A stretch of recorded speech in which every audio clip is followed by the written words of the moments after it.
Good morning, all. I hope everyone is enjoying this beautiful day. Today's topic: how many bank accounts do you really need? Hi, my name is Renee, and welcome to BAM's Financial Corner. These episodes are aimed specifically to help you conquer your personal finances. The reason I created the Financial Corner is because Body and Mind Strong is more than just a diet plan and a workout routine. It is about a person as a whole. It's about all aspects of a person's life, which impacts their health both physically and mentally, and finances are no exceptions. In this series, I'll be combining all of my knowledge I've gained through the years from my own experience and research, from the MBA and finance program I'm currently in, and will bring in advice from financial experts. I hope you enjoy the following podcast. Welcome back to the Body and Mind Strong's Financial Corner. We are in episode 5 today, and I'd like to discuss something I first heard on a podcast, which then led me to research the article. This podcast and article covers the question of how many bank accounts do you really need, and it mentions you should have 5 accounts.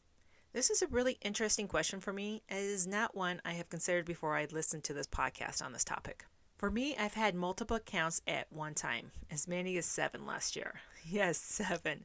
I am now down to 4, each with a purpose, and am very content with them. Till this recent information I came across, and I started thinking, so why 5 accounts? Well, the guest on the podcast I mentioned above is, and you're going to have to forgive me on this because I'm going to butcher her first name, Serenis Pierce, who has a financial blog called The Poised Lifestyle.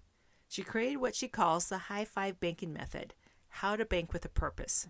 Within this method, she recommends having 5 accounts, 2 for checking and 3 for savings. Now this is how it's broken down.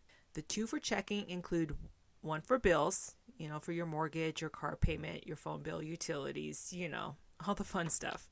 And the other one is to fund your lifestyle. So going out, going to the movies, having, whatever it is, dancing, maybe mini vacations, anything that you enjoy doing.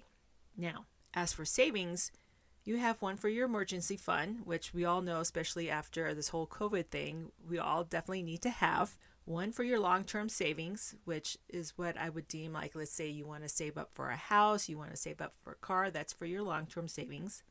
And then the last one's for your short-term savings, for what I would deem as stuff that you pay for like once a year. Let's say you pay for your car insurance once a year. You want to be able to save up for that, so you pay for that for once a year.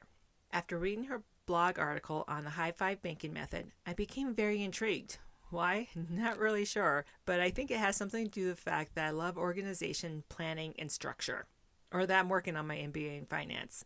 Pretty sure it has to do with both, as it incorporates several aspects of my life and my personality. So, should you have multiple bank accounts? I'm also intrigued, as I do wonder what other people think about having multiple bank accounts. So I started doing some research, and let me say there are a lot of articles out there on this topic. To sum up what I found, having multiple bank accounts can be beneficial for you if you are good with managing them. This I do agree with. Just like with anything else in life, keeping things simple and manageable creates less stressors in your life. Having multiple bank accounts will increase your ability to organize your finances more efficiently. Just make sure it does not add stress to your life. Now, what do you guys all think about this? I would love to hear from you and what you think and what works for you. You can message me on Facebook at Body and Mind Strong, or you can email me at bodyandmindstrong@gmail.com. If you are interested in learning more, I will leave the link to the High 5 Banking Method article and another one which covers pros and cons to having multiple accounts in the podcast description.